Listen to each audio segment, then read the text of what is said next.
Իսրայելի պաշտպանության նախարար Իսրայել Կացը հայտնել է, որ Իրանի ազգային անվտանգության խորհրդի քարտուղար Ալի Լարիջանին զոհվել է։ Ավելի վաղ հայտնի էր դարձել, որ Իսրայելը գիշերը հարվածել է Լարիջանիի գտնվելու վայրին։ Իսրայելական կողմը նաև հայտնել է իրանական Բասիջ կազմակերպության ղեկավարի սպանության մասին։ To the brave people of Iran, I wish you, as I do every year, Իսրայելի վարչապետ Բենյամին Նեթանյահուն տեսաուղերձով դիմել է Իրանի ժողովրդին շնորհավորելով իրանական նոր տարվա Նովրուզի կապակցությամբ։ Այս ելույթը տեղի է ունեցել համացանցում շրջանառվող այն լուրերի ֆոնին, թե վարչապետն իբր մահացել է, իսկ նրա վերջին տեսանյութերը կեղծված է արհեստական բանականության միջոցով։ Նեթանյահուն մաղթել է երջանիկ Նովրուզ, ազատության տարի եւ հույսի նոր սկիզբ։ Իրանական հրթիռներն ընկել են Իսրայելի վարչապետ Բենյամին Նեթանյահուի գրասենյակի մոտակա տարածքում, հայտնել է իրանական Թասնիմ գործակալությունը։ Որոշ իսրայելական լրատվամիջոցներ հայտնել են, որ իրենց հակաօդային պաշտպանությունը միայն մեկ իրանական հրթիռ է որսացել, իսկ մնացած հարվածները հասել են թիրախներին։ Հրթիռային հարվածները հասցվել Երուսաղեմի դիրքերին, մի քանի կարևոր նշանակության օբյեկտների։ Արաբական Միացյալ Էմիրությունների ափերի մոտ տանկեր են հարձակման ենթարկվել։ Արկը չնչին վնաս է հասցրել նավին, անձնակազմը չի տուժել, հայտնել է ծովային առևտրային գործառույթների վարչությունը։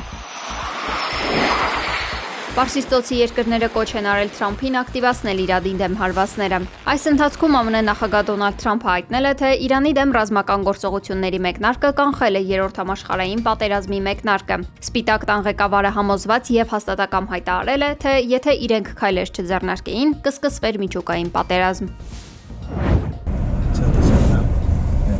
Իրանցի ժողովրդի պատմական հաղթանակը Էփշտեյնի կղզու մնացորդների նկատմամբ մոտ է, հայտարարել է Իրանի ազգային անվտանգության գերագույն խորհրդի քարտուղար Ալի Լարիջանին։ Նա նշել է մեջբերում. 47 տարի առաջ Իրանի Իսլամական Հանրապետության ստեղծման նախօրեին մոլորյալ վարչապետ Փահլավին ասում էր, թե փողոցներում հավաքված ժողովրդի վանկարկումներն իրական չեն եւ ձայնագրություն են։ Այժմ Թրամփը ասում է, որ Իրանի քաղաքներում տեղի ունեցող միլիոնավոր հակաամերիկյան եւ հակաիսրայելական ցույցերի կադրերը արհեստական բանականությամբ են ստեղծված։ Մեջբերման ավարտը։ Համաշխարհային պատերազմի վերաբերյալ հայտարարություններից հետո Թրամփը վստահեցրել է, թե Իրանի դեմ ԱՄՆ-ի եւ Իսրայելի պատերազմը երկար չի տևի։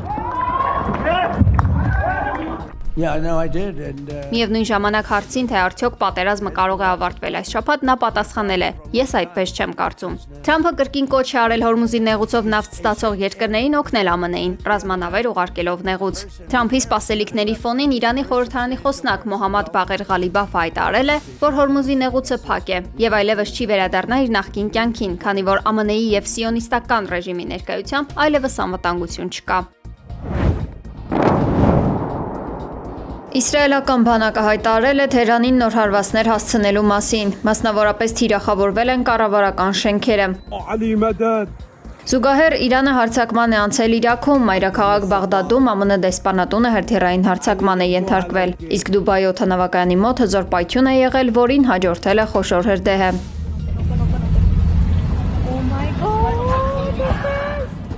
Սա պատասխանն է Իսրայելի պաշտպանության բանակի հայտարարություններին Իրանի եւ Լիբանանի դեմ նոր մարտական գործողություններ սկսելու վերաբերյալ։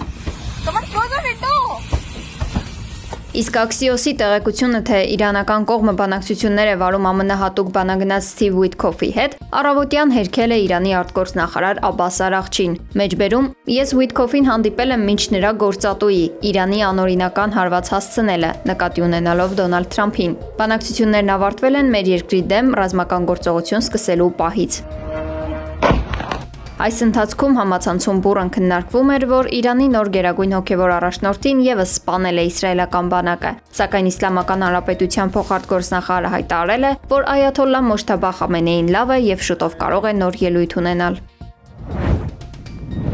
Մարտի 17-ին առեղծվածային ու ողբերգական դեպք է տեղի ունեցել Արմավիր քրեակատարողական հիմնարկում։ Ֆոտոլրագրող Գագիկ Շամշյանը հայտնել է, որ ժամը 11:20-ի սահմաններում նշված քրեակատարողական հիմնարկի ծառայողները խցում հայտնաբերել են կալանավորի կախված դի։ Ֆոտոլրագրողի տեղեկություններով իրավիճակը քրեակատարողական հիմնարկում բավականին լարված է։ Մի քանի կալանավորներ ու դատապարտյալներ հացադուլ են հայտարարել։ Այլ մանրամասներ նախաքննական մարմինը դեռ չի բարձրաձայնել։ Գագիկ Շամշյանը նշել է, որ իր տեղեկություններով մահացածը մոտ 40-ից 45 տարեկան տղամարդ է։ Իրանահայերի արտառոց հոսք դեպի Հայաստան չունենք, որպես այսպիսին հայերի շարժ դեպի Հայաստան չկա։ Ճեպազրույցի ընթացքում հայտնել է Սփյուռքի գործերի գլխավոր հանձնակատար Զարայ Սինենյանը, սակայն չգիտի, թե իրականում քանի իրանահայ իրավիճակը սրվելուց հետո եկել Հայաստան։ Այս պահին իհարկե անընդհատ փորձում ենք կապի մեջ լինել, պարբերաբար հնարավոր է լինում կապնվել, բայց հիմնականում ոչ։ Մարդիկ տներում են զգուշ, փորձում են պարզապես վտանգավոր վայրերից հեռու մնալ, տներում են մնում։ Սինանյանը հավելել է, թե խոսք կար, որ թեթև վիրավորում ստացած 2 հայ ունենք, սակայն պարզվում է, այնքան էլ հստակ չի եղել ինֆորմացիան։ Հայաստանի արտգործնախարար Արարատ Միրզոյանը մարտի 17-ից 19 պաշտոնական այցով կլինի Օմանում։ Միրզոյանը մասնակցելու է մայրաքաղաք Մասկաթում Հայաստանի ռեզիդենտ դեսպանության պաշտոնական բացմանը։ Այցի շրջանակներում նախատեսվում է հանդիպում Օմանի սուլթանության արտգործնախարար Բադր բին Համադ բին Համուդ Ալ-Բուսայիդիի հետ, ինչպես նաև արաբական երկրներում հավատարմագրված դեսպանների հավաք։ Değerli arkadaşlar, biliyorsunuz biz 10 Mart mutabakatını nasıl destekliyoruz? Թուրքիայի արտգործնախարար Հական Ֆիդանը հայտարարել է, որ Իրանը պատրաստ է կուլիսային բանակցությունների, թեև պաշտոնական դիվանագիտության համար պայմաններն այս պահին նպաստավոր չեն։ Նախարարը նշել է, որ Վաշինգտոնը եւ Թեհրանը դեռևս պատրաստ չեն լիարժեք վերսկսել բանակցությունները, սակայն իրանական կողմը բաց է մնում հետնաբեմային կապերի եւ ցանկացած խելամիտ դիվանագիտության համար։ Daha öncelikli bir politika olarak. Ըստ Ֆիդանի Իրանն իրեն դավաճանված է զգում, քանի որ միջուկային ծրագրի շուրջ նախկինում ընթացող բանակցությունների ժամանակ ենթարկվել է ԱՄՆ-ի եւ Իսրայելի հարձակումներին։ Սա լրացուցիչ բարդություններ է ստեղծել վստահության վերականգնման ճանապարհին։ Նա նշել է Անկարայի հստակ դիրքորոշումը զերծ մնալ հակամարտությունից։ Ֆիդանի խոսքով, չնայած իրենց նկատմամբ արկա սադրանքներին, Թուրքիան հաստատակամ է այս պատերազմից դուրս մնալու հարցում։ Թել Ավիվում ոստիկանության աշխատակիցները դաժանաբար ծեծել են պատերազմի դեմ բողոքի ակցիա իրականացնող քաղաքացիներին։ Ցուցարարները երթ են կազմակերպել հնչեցրել հակապատերազմական կոչեր, ինչն էլ դարձել է ոստիկանության աշխատակիցների ագրեսիայի պատճառ։ Կադրում երևում է, թե ինչպես են ակցիայի մասնակիցներին ծեծում բութ գործիքով եւ անգամ ոտքով։ Հնդկաստանում ձերբակալվել են ուկրաինացիներ Մյանմայում ահաբեկչական պատրաստություններ տեսնելու համար, հաղորդել են տեղական լրատվամիջոցները։ Ձերբակալվել է նաև 1 ամերիկացի։ Մեղադրյալները անօթաչու թռչող սարքեր են տեղափոխել Եվրոպայից Մյանմա Հնդկաստանի Միզորամ նահանգի միջոցով էթնիկ զինված խմբավորումների համար։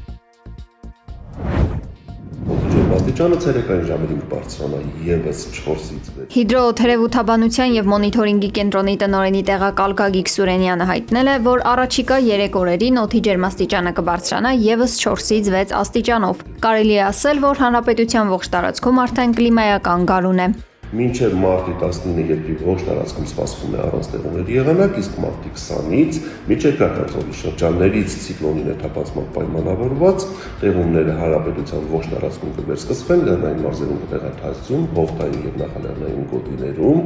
սպասվում է անձրև։